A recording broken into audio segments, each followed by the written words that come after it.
राजकोट किल्ल्यावरती युगपुरुष छत्रपती शिवाजी महाराजांचा जो पुतळा होता तो 7-8 महिन्यापूर्वी त्या ठिकाणी त्याचं उद्घाटन झालं होतं। त्यामध्ये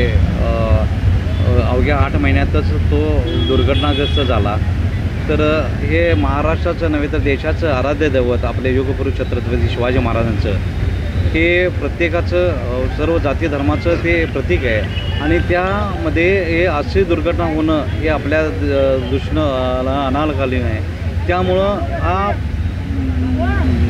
ज्या कॉन्ट्रॅक्टरनी ज्या आर्किटेक्टनी ते जे केलं ते फार चुकीच्या पद्धतीनं त्या ठिकाणी कॉन्ट्रॅक्टर झालं असेल किंवा ते ज्यांना ते बांधण्यासाठी दिलं तर त्या आता यापुढं भविष्यामध्ये सरकारनं लक्ष घालून ते कुठलीही त्रुटी न ठेवता चांगलं भव्य दिव्य असं महाराजांचं स्मारक व्हावं आणि ते आपल्या सर्व महाराष्ट्राचं नव्हे तर देशाचं आराध्य दैवत आहे ते त्यामध्ये कुठले